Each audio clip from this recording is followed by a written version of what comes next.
Որոշ մեր գործընկերների հաջողվել է դարձյալ մուտք գործել Վեհարանի այն հատված, այնտեղից ստացված տեղեկությունների համաձայն Միքայել Սրբազանը գտնվում է Վեհարանում, ուժային կառույցները շրջափակել են այդ հատվածը։ Իսկ դրսում արդեն դուք տեսնում եք, թե որքան ոստիկանական ուժեր են կուտակվել։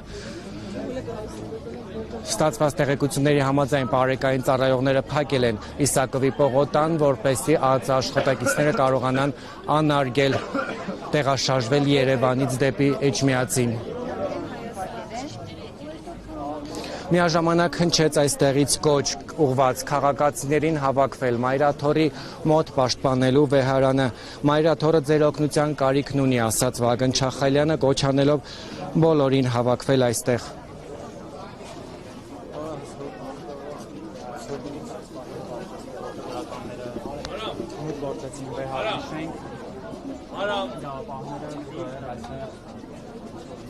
Կարծես գործողությունների են նախապատրաստվում։ Ինչպես տեսնում եք ազում, Տվեք փոխանցենք։ Ում ենք տալու։ Ես էլ կխմեի, բայց դե կխմի դուր։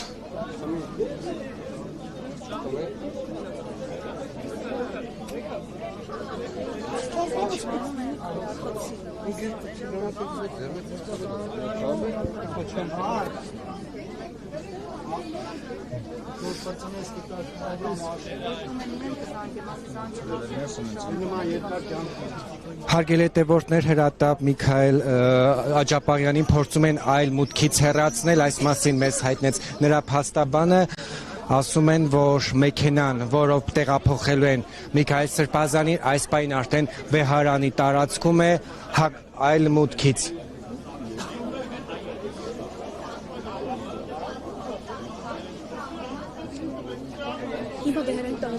Ասում են, հա։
Сейчас попозже, если как-то успокоится. Ну, вы кадры посмотрите, я сейчас вот только... Интернет очень плохой, вы там посмотрите, увидите, что происходит. Да. Я понимаю, но я сказал, Маш, что сейчас это невозможно просто. Сейчас в этой ситуации просто невозможно. Не только интернет нет, здесь столпотворение, здесь невозможно встать и интернет забить. Ну, по возможности я посмотрю, как получится. Вы кадры посмотрите и увидите, как что происходит. Ну, я... Ну, хорошо.